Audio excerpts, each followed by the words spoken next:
Welcome to Disrupt and Discuss with your hosts, E and Casey. A Boucher Ventures production brought to you by It's Just ETV and My Herba by the Fitness Collective. Now, without any further ado, disrupt and discuss. Hey everyone. Hey. How's everybody doing?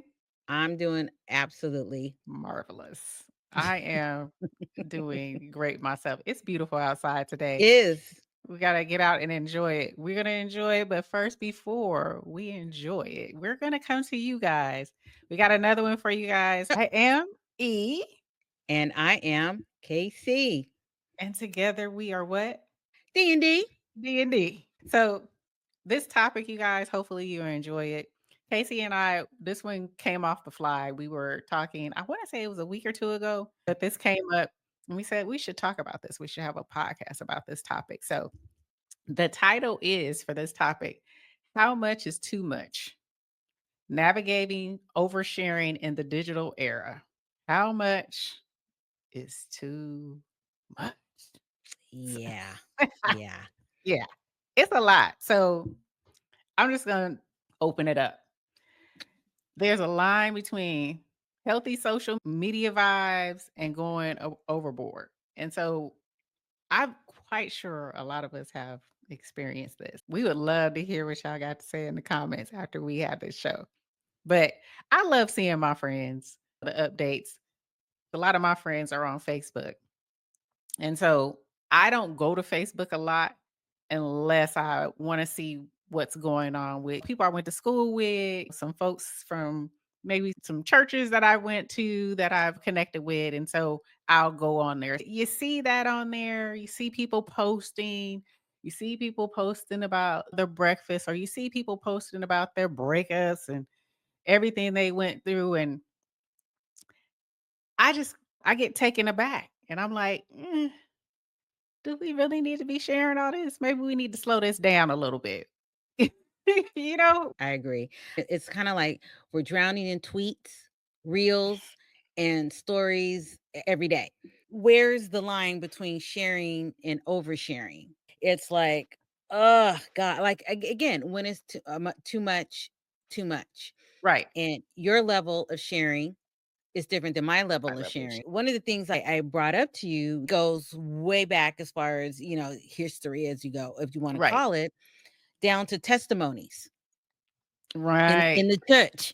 It's a little different, but as we know, things start at one point and then it just kind of goes on and on. The testimonies were more with older folks. They've lived life, something has happened and they came through it. I get that. Even then, when it's sharing too much. Too much. Did you need to tell all of us that? Like you said, it makes sense. No one is signing an NDA when you're going to church. So I done told you some shit that got off of my chest, and now that's part of the 8 o'clock next day coffee session. Girl, did you hear about such and such? Or that Sunday brunch on their way to Carol's. Back in the day, that after brunch or the after church, this was in San Leandro. Pipers. I don't remember Pipers. Oh, man. Those of you that are of the older side of town or generation, there was Pipers in San Leandro. If you went to eat there on Sundays, you had to go way before 1 o'clock, because after 1 o'clock, all the church folks was going to Pipers. Yes. She's like, oh, it was popping at Pipers. Oh my God. I think it's like a Christian center or something now. They built it out. But yeah, we used to go there as kids for years. It's like this big ass smorgasbord, and they had all that soft serve ice cream and all this other kind of stuff. Pipers, oh man. We used to go out here. It was Sizzler. So everybody would hit the Sizzler, the all you can eat shrimp, the little salad bar. You want to go after church? Sizzler be a line. It'd be church clothes, church hats. Big hats. Yeah. All up and through Sizzler. Yep. On Sundays. Yeah, you got all of that, Oh, for sure. But again, where's the line between being healthy with social media and then going overboard. Right. I mean, you said you like seeing your friends and all that. That's great. But at what point is healthy versus non-healthy? Right. It keeps you connected. It keeps you connected. And does instant gratification trap you in your oversharing cycle? You're posting everything for people to say, "Ooh, look at your picture." Like, "Ooh, look at your hair." Like, you know what I'm saying? Look, and you're it's like dopamine. It's like a dopamine hit. Yeah. Everybody, I got 50 likes. They like my outfit. They like my hair. And so you try to recreate that over and over again. It's that FOMO thing. You're missing out. We got to get over the freaking FOMO. Yeah. Let's talk about some of the red flags. Right. What would be screaming oversharing to you? For me, it's like when you're airing too much and it's Yeah. like, are you serious? Right. Right. Right. You know, It's especially when it comes to relationships or your those are health. the ones that I don't like. When you scroll and see that, or I see on Facebook, it's not necessarily an IG reel or anything, but there's certain people when they pop up in my feed and you see a line, like a sentence, and then it says more. I be scared to click more because I'm like, I know it's gonna be a damn dissertation and they telling their business. And I don't want to see it. Yeah. And sometimes that's clickbait. So then when I click on it and it ain't shit, I'm like, okay, now you got me worked up for nothing. Right. You're like, oh. So it's like, That's Kim, all what you talking about? either you want to hear it or you don't. But then you're clicking it. Right. I don't like it when they put it up and then if somebody says something that doesn't agree with what is being said, they get an attitude. And then they'll make either a video or a snotty comment after the fact. Well, did nobody ask you? Or, well, this is my lived experience. I'm like, okay, but th- I didn't ask you to put it up there, but since you put it up for the masses to consume, that doesn't mean I have to agree with you. You obviously you asking for an opinion and I gave it to you. I think the oversharing is a bit much, but I don't like it when people put up what they put up and then expect everybody to agree. And if you get somebody who doesn't agree, then it's a problem. Well, one of the things I've noticed is people will turn off the comments. Yeah. I'm starting to see that more and more. Right. I don't want to hear what you got to say. Click. Which is fine. Right. If that's how you want to do it, you don't want to hear it, that's great. Right. Right. I get that. How does all online oversharing affect, your relationships in real life relationships? How does that affect you?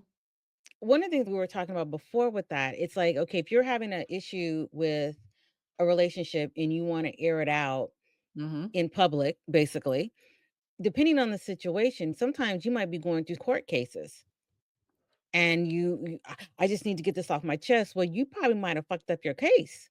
Right. Sometimes I don't think people realize the ripple effect when they do things like this. You start giving out all this information, or you might not say the person's name, but you get enough information. First of all, they know who you are. Right.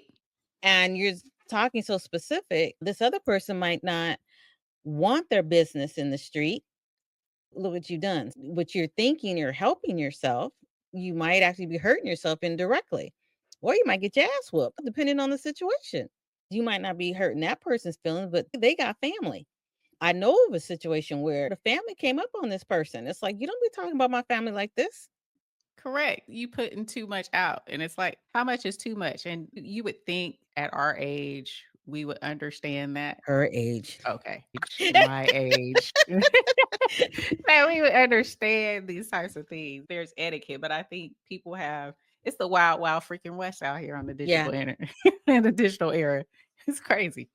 Yeah, I mean, you're right. Does the platform matter when it comes to oversharing? There's certain platforms that you're going to get that kind of stuff going on. But Right. then you look at another platform, it's like, well, why is that here?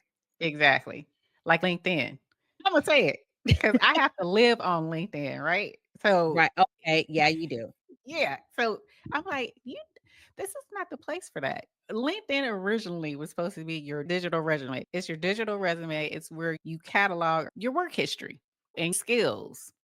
People will corroborate that, yes, this person worked here. Yes, this person did that. Oh, this person was great, blah, blah, blah. Now it has morphed into this. It's almost like a Facebook. You know what I'm saying? Wow. I didn't know that. Yes, they have a messenger now where you can message people back and forth. That's how recruiters or headhunters can connect with you or people that you're attached to on there. But they've also opened it up to where you can post things like Facebook. But sometimes people are posting stuff that it's not appropriate for LinkedIn. It's not talking about, how to create a great resume or how to, this is what this company does. This is what we do Mm-hmm. working here. And then you get some old crazy mess. Right. Like, this is not the place for that, sir, ma'am. Get that off of here. This is not the place for that. Wow. Yes. Some people are trying to use it like a Facebook or Instagram. And it's like, no, this is not the place for that. So, yeah, you need to really understand where you should be placing certain things on certain platforms for sure. Right. Because TikTok is like the real oversharing king of everything. Yes. And I'm sure Yes. IG is like this too, but then you've got the lives. Right. So now not only did you do a post, now you're on there. And some of Yep. the weirdest shit on live on TikTok. I got to admit, I'll scroll and I'm like, oh, what? And I got to go back. Did you see the one? Wait, because you talking about these lives on TikTok. There was one girl, and now I think she's on Love and Hip Hop or something like that now. But she used to do these. What do they call them? They are something users in a video game, but they're just like she would make these noises like, "Oh, don't you like this?" Da da da da da. She would act Yeah. like this person, this robot, and they would send her roses and bears and this. And as they're sending it, she would mimic what that is. And they're paying her to act like this. And so people caught on to what she was doing. And then these other women start doing it. They would act like a robot or act like this ready player or something like that. I forgot what they call it, but she became famous off of that. And she made buku money on TikTok doing this crazy mess on a live. She would come on every day. Yes, craziness. Yeah. Okay. These lives are TikTok lives, like you said, it's a lot to consume. And I still don't understand TikTok live. I, Still. some of the stuff that's on there, and some of it's fascinating because it's like, wow, how do you do that? What would you say about this? This is a question. Your It's like private moments. Are they just content now?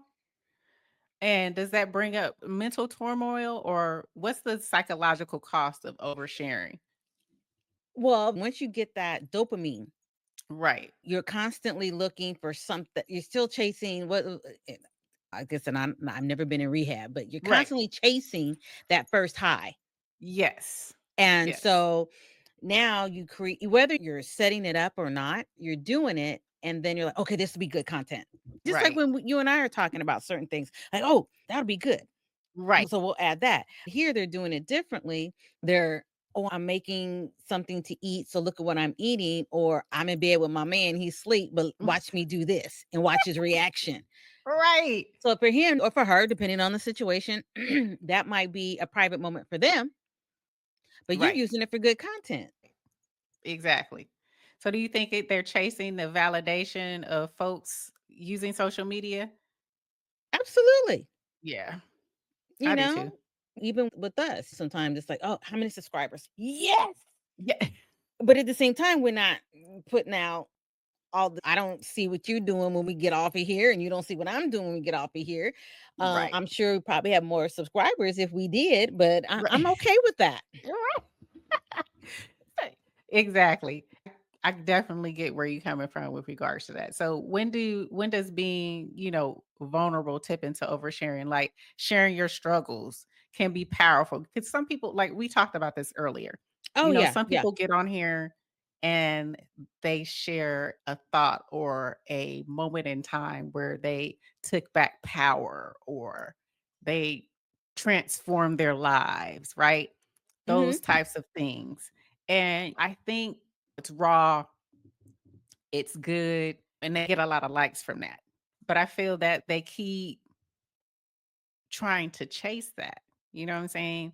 They keep trying to chase it, and then other people see that and they want to mimic it, right? They want to put up their quote unquote raw story or their triumphant thing. But sometimes it's like, mm, you might regret it. Some things you say you might regret when you put yourself out there, when you put out information like that. You may be thinking, I am pouring my heart out to you guys. I am talking to you about a real story that happened to me. Well, sometimes there are things called trolls out there and they don't care what you're saying. They're going to put something up heinous that will probably be like, why would somebody say something like that? But they're just trolls. So, Yeah. you invite trolls to come and talk about what you took as serious and you thought you're putting yourself out there to make people aware or give something of yourself. And then these trolls come and be like, we don't give a shit. And you're ugly You're anyway. freaking fat. Stuff like that. So, you know, I don't Sometimes it depends. A lot of people have this as a business now. This is Yes. their bread and butter. Their job is to peel back the layers of that taco salad or onion, however you want to look at it, Right. that they do that. But then you have those that genuinely want to get something off their chest so they feel better. I think sometimes that is a segue for them because they'll see the other people that have this, and I say business, Right. that is their business for letting you in their life. That's where we get all that reality TV from. Right. So this would be like my way if I were to do that, to go out there and get that off their chest. Sometimes that's the only outlet they have.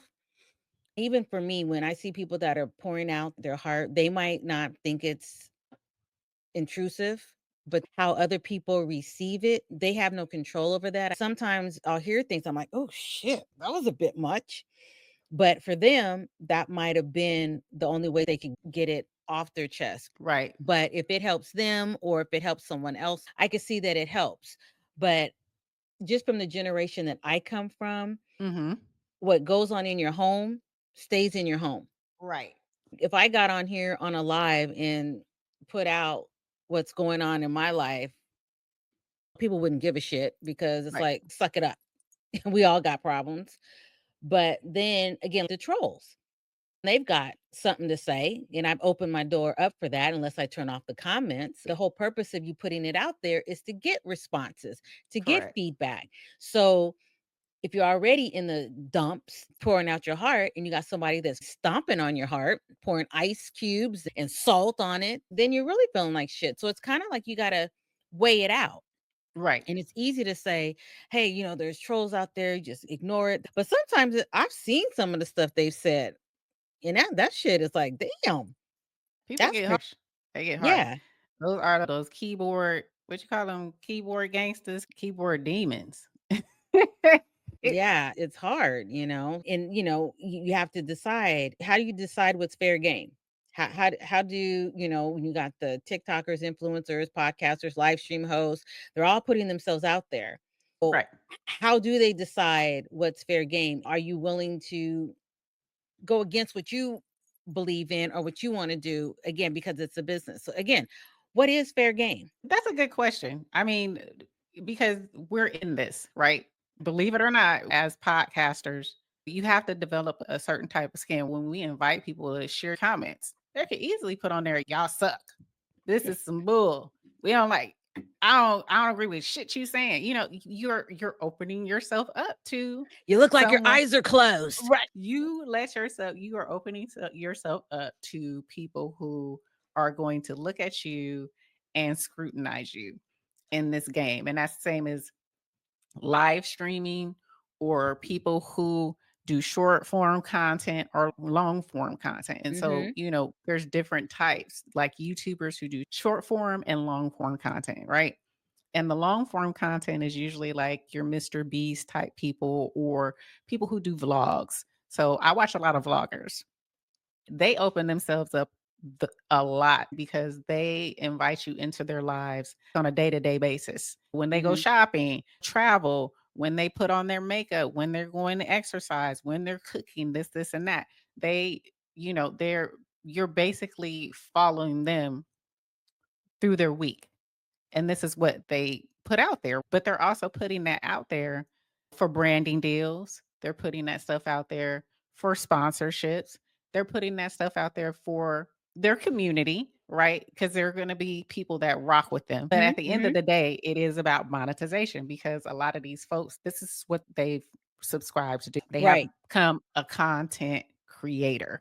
So this is what they're seeking. So you have to have thick skin because not everybody's they're gonna clown their house. Oh, your food look nasty. Oh, I saw that junk in the corner of your house. You don't know how to clean your house. You have to be prepared for anything. They have thick AF skin for sure. You're not private anymore. You're opening yourself up to be scrutinized. You're like a fish in a bowl. Absolutely. I mean, look at Tabitha Brown, for example, dropping 60-second snippets of her life, dance moves, vegan recipes, talked about Donna. I was like, who's that? Then once I realized, I'm like, oh, we got an alter ego thing going on. The hair, but it's like, who? And then you got your algorithms that love frequent posts. So now you got to keep that going. Yeah. Then things go really good because you're again sharing your life of everything. There's brand deals. And then now there's TikTok shop. But it's like, oh my God, there's so many people out there that do it. It's not only just sharing mental health stuff selectively, but when you're doing this for so long, you have to avoid burnout. Every time you hear about different, influencers, you haven't seen me for a while because, I got burnout. And I was like, yeah, I guess so. There's so many things that you can show after a while. Exactly. And then it's a hustle, but they got to keep something going for themselves because if you're no longer looking, you're not doing all what it needs to do to get that money coming in. You not So looking, they ain't getting paid. Nope. Yep. So it's a lot. It's a lot. That's where you dig deep into now. Well, I'm going to take you into the bathroom with me. That's something new. Right. It's a lot. You just gave me a visual in my head. I'm sorry. I can't get Hey, let me tell you, depending on what you're looking for, you will find it. Right. You will. Look up different people. Maybe this is off scale as usual, but saltwater flush. You look that up. There have been people that they've done the saltwater flush. They go into the bathroom and you hear them using the bathroom. Wow. Really? See, that's too much. No. That's too much. You look hard enough, you can find anything. And only reason why I came across that because I was into the natural stuff of detoxing and everything. So just in case people are like, well, how the hell would she know about somebody shit? Right. Looking up saltwater flush. That's what I was doing. And then you come across, I believe it was YouTube. And then you come across all these different ones. And it was like, holy smokes. You can find anything. Absolutely. And that's not just TikTok, that's Instagram too. Instagram influencers are a little bit different because Instagram is more curated, right? You see a lot of very curated video on there. You only get maybe, I think it's a minute and a half on there. Something like that. You have like the first 3 to 5 seconds to capture someone's attention where they scroll up. It has to be very aesthetically pleasing. It has to be curated perfectly. So you watch people there's a lot of cooking folks on there. How to do cooking. I've seen there's a girl that I follow that she makes homemade wines and I catch hers really quick. That's definitely the plant-based community. I catch a lot of good recipes on there, and it's, like a minute and a half. If they have the recipe, I'm like, oh, pay dirt, right? Yep. So, it's those influencers, you get followers that are inspired by what you put out, right? So they love following you, putting up whatever you put up. There's a lot that goes with that because now you have to, if that's what people love and you're doing that on a daily basis, you have to come up with ideas on a daily basis. You have to create a calendar because there's a lot that goes in that 1 minute and 30 seconds. That's like 3 hours of footage narrowed into 90 seconds, y'all. Yep. 90 damn seconds. And they're depending on what selling a vibe. and They're depending on what selling you're a looking vibe. at, that could be Right. the 90 seconds of your life that you'll never get back. I should have scrolled the first 2 seconds. Right. Keep talking. No, it's the truth. But that's what you have to look at. Instagram influencers are like, it's very aesthetic. It's very curated. So they're selling this vibe to you. It's not a diary, it's a vibe. So you definitely have to, be mindful of there's people on here that, tell their business, but then there's a lot of people on here that utilize this. This is their business. They're in the business of putting things out for the masses because they are receiving a check for this. When we say how much is too much, it kind of like for content creators, it can be that, but we're looking at it in a different way. We're looking at it as we're trying to monetize ourselves. It's not like we're just throwing stuff out there to see if it sticks. It's more so people are putting things out because they are trying to brand themselves. They're trying to create a lane for themselves and make money in this business. I think there's a line if you're trying to make money or just out here telling your business just to be telling your business. True. But then after that, you have podcasters like us. Right. Yes. And then we're diving into long conversations. Yeah. Let me see if you're familiar with Alex Cooper with I am. Call Her Daddy. I am. So, I mean, we're diving into long conversations. So listeners feel like when they're listening to us that we're just talking shit. We're just chilling. We're just doing everything. And I find that when I'm driving or around the house, I'll put on a podcast as though there's other people having a conversation in the room and I'm just listening as I go along my daily routine. Exactly. But again, depending on the genre of that, the vibe that you're getting, there might be some that it's like, oh, wow. I used to look at listen to this one podcast and it was about mental health. This was years ago. I don't even know if they're still around. They would talk to different people that have experienced different mental health issues. I used to listen to that when I was working in the hospital industry. And they're like, we listen to, just on mental health. As I'm in HR, right? Right. So go figure that one. But yeah, again, they would get deep in some of the mental illnesses and stuff that people would talk about. It's like, oh, I need to okay, I'm not going to listen to this one anymore. Right. It's scary. So I stopped listening to the mental health ones because sometimes, and then again, with my daughter being in that field, it made me afraid to walk out the door sometimes. Right. That's, but that's a good, if it can keep you listening, that's a good podcast. That's what you strive to do in podcasting, right? You feel like you're a part of the conversation, you're just listening in. There are so many different types, and that's what makes it very interesting. Some of them are sharing personal stories, but they're doing it in a way there's a motive to the madness, right? Oh, yeah. It's for a reason. You're not just getting on there just talking. You're talking about something that should be discussed. There's a beginning, a middle, and an end. Correct. And, that's what you're trying to put out. You're trying to tell a story. And same with live streaming. With live streaming, it's different because it's active. Yes, it is. And I experienced that too. I'm also a live streamer. So that's a different type of vibe because she got about 40 jobs, y'all, but that's okay. Right. That's a different type of vibe. When you're a live stream host, it's different because you have people in the chat.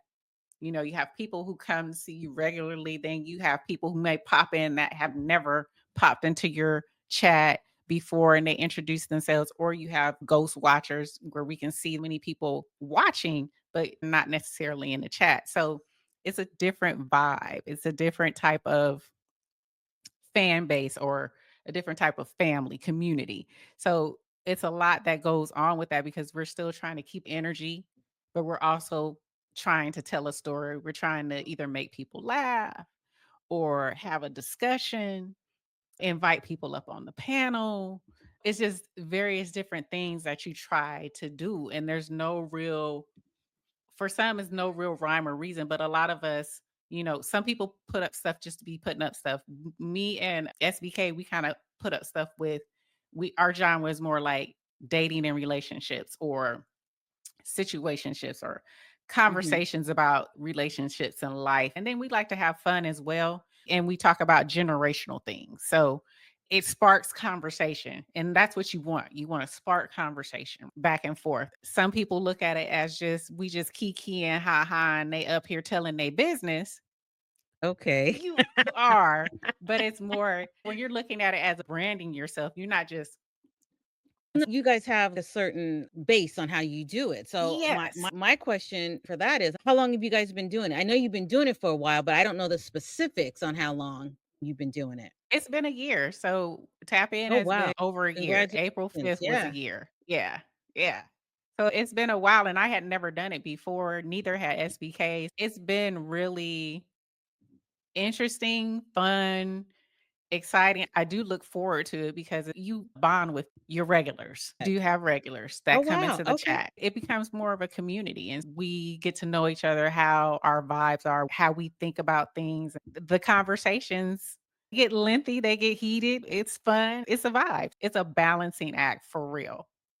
Well, it sounds like sharing is okay when it's intentional. And that's what it Correct. sounds like with what you guys are doing. You have certain things that you discuss, relationships Right. and situationships, I'm sure that Right. creeps into from Yeah. time to time. But yeah, so like I said, live stream to me, like I said, that is, I guess it's controlled, but it seems to me in my mind when I hear live stream, it seems like it's less controlled. Meaning here when we're doing what we're doing, it's you and myself. And I know we're gonna do a live stream one day. I know Yes. it's coming.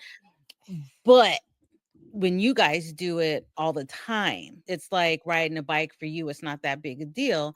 But you got to be ready for what comes at you. Right.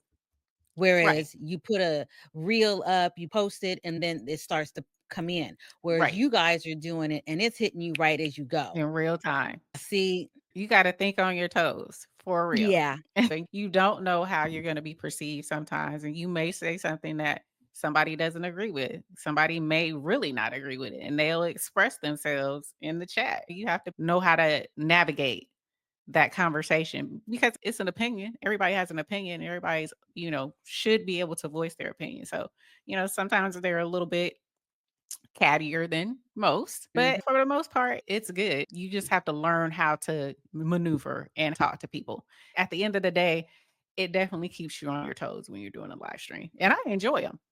I'll get on there and I talk when you guys are all talking. I don't know. Just give it a try.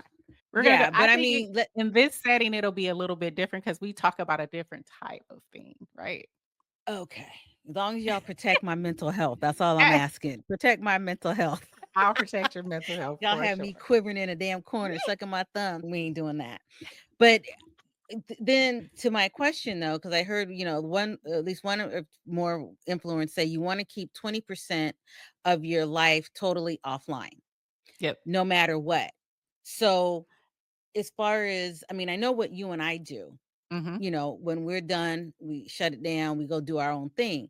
But because you're live, is there a fine line between that? Because what we do is done, it's in a can, you do what you do and it's done. You can't manipulate that when you're live. Correct. So, and then you got people that see you in a certain light and then you have other things that you do as well. So you might have somebody that's watching you on this platform, you got them on your live stream, and then you do other stuff as well. So how do you keep it separate, or is it even separate? Because you're doing all these things, but then what percentage is left for you? I believe what you said is correct. There is a fine line about sharing, but what we try to share, and that's here on here Mm-hmm. as well as on Tap In, even though it's live. We still try to share things that are intentional or with purpose, not just spilling everything. That's the way we do it. Now, there are others that get on here that spill all their tea, coffee, juice, milk, everything. And that can get messy, that can get murky. But for you, like me and you, we come on here with purpose, and same with the live stream. Come on with a purpose. We come Right. on here with, even when we bring up trending topics, it's a trending topic that we want to discuss, that maybe we can bring something to the conversation or ask questions from our audience to see how they feel about it. So it's curated, it's always with a purpose. What would be some practical ways to balance your online and offline life? Because when I leave there, even though it is a persona, my persona is just ETV. Outside of here, I'm Erica. I'm a wife, I'm a mommy, I'm a daughter. That's what I am. But on here, I try to give you a little bit more. I'm not walking around doing all of this down the street when I leave Well, here. thank you very much. Right. Thank you for your not service. Thank you. Yes. You want to give a different side of you. It's entertainment at the end of the day, right? But what you want to do is try to, for me, and I have done this and I do this every once in a while, I will digital detox. And we've talked about it numerous times on here. Yes. We had at least 2 videos where we talked about digital detoxing.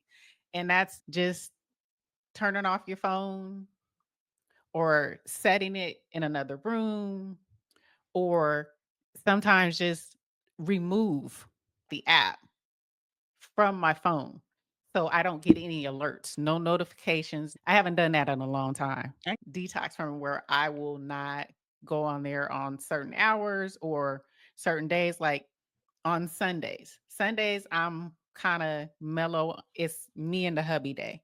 So I detox on Sunday. I try not to get involved. I try not to watch a lot of people who I know that are in my community, but I'll take a break from it. I do think detoxing from social media, from your phone, gives you that separation, and it can change the game for you. You can't give all of yourself on here. I don't recommend it. If you do, God bless you. But I'm not going to give you 100% of me on here. You're only getting a little bit of me, a good portion of me. I want to come on here with a purpose to add value, not to just spew whatever comes out my mouth, if that makes sense. Yeah, I agree. At the end of the day, it's all about setting boundaries. For me, I try not to post in real time so I can enjoy the moment.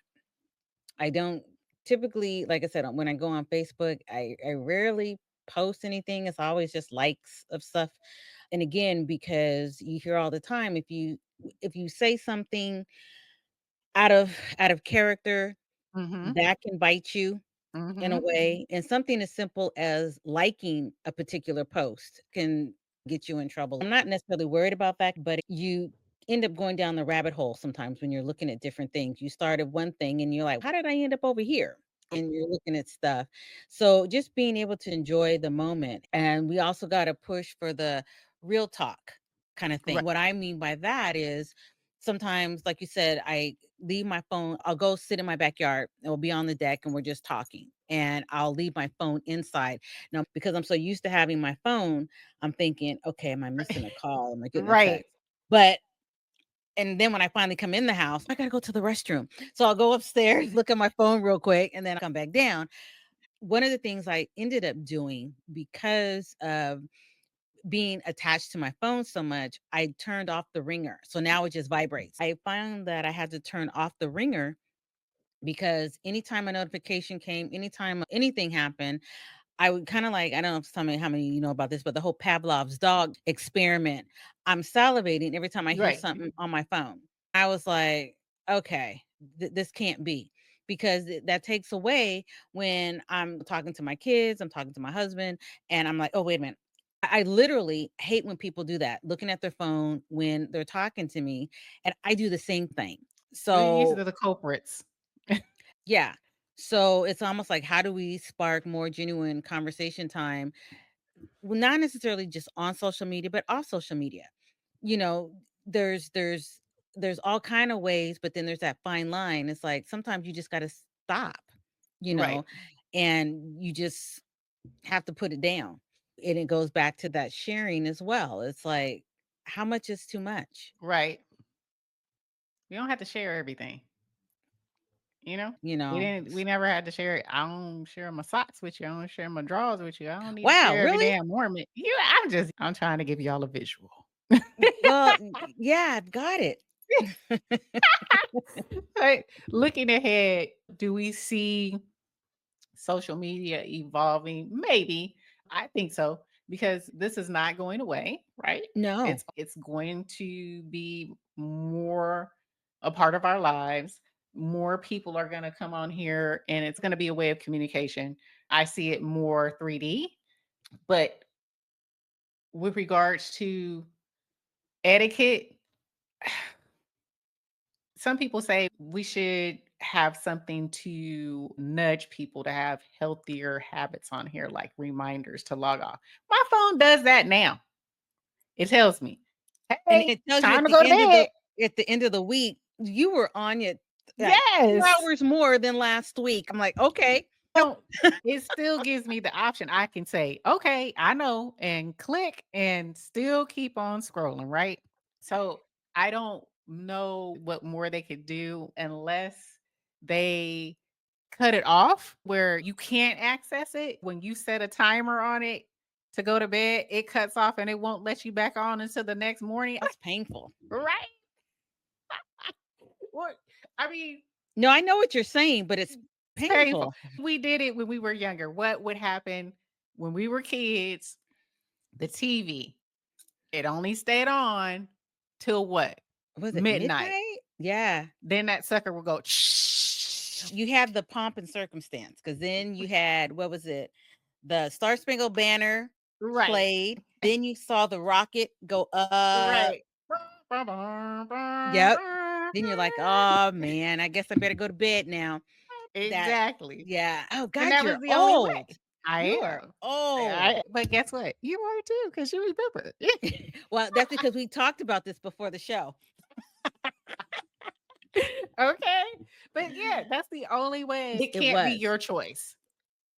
That's the only way I see this being any healthier habit, because if you're depending on a society, then we all see how that works out here to regulate themselves. Some of us can, but most of us cannot. So if you're counting on self-regulation, it's not going to happen. It would have to be some type of shut off. I agree. Not to cut you off, but slowly starting to reel this back Yeah. in a little bit. For me, the big takeaway Is that social media is a tool. Social media as a whole is a tool, but oversharing can also cost us mentally, emotionally, and financially, and also in our relationships. That will cost a relationship, trust me. But sharing with a purpose, whether it's for connection or your hustle. Always protect your peace, your space, your inner self, because at certain points, it's going to be what's the fine line between real and make believe. right. Because there's that, I can't think of the show. It was a documentary, Fake Famous, I think it was. And they Okay. showed about all these influencers that really weren't living that fancy life that they portrayed on social media. And they showed it. Cribs. Well, That was fake too. yeah, but Pimp My Ride was really good. But And Pimp My Ride was fake too. yeah, well, but again, I was driving a Honda, so it doesn't Right. even matter what it was doing anyway. Just need to make sure you're living in reality and not out of it. A lot of people see this stuff and they're thinking, oh, she's riding in first class, when in fact they might have sat there to just do the quick little vlog before they got ushered out of that seat. You hear about that all the time when folks All are the found time. out. Exactly. Mm-hmm. Mm-hmm. Exactly. Yep. So, listeners, when you're doing this, check yourself. Are you sharing to connect? Are you sharing to compete? Or are you sharing to brand yourself? What are you doing? Let us know in the comments. We would love to hear from you guys. We're always here. We come in to disrupt this conversation. Are you on here to share, to connect, to compete? or to brand yourself? What is it? What are you doing? Yep. We'd like to thank you for rocking with us on Disrupt and Discuss. As we would say, you just got to listen to find out. So stay real, stay curious, and we will catch you in the next one. All right. Bye. Bye. Tiki Barber here. I remember those grueling practices, pushing through fatigue and striving for greatness. Well, that's the same dedication My Herba puts into their supplements. They understand the body's needs. My Herba takes a holistic approach to wellness. Whether it's their sea moss, immune defense, or even sleepy time, they have an option for you. Let My Herba make the best you with code BARBER10 for 10% off at thefitnesscollectif.com.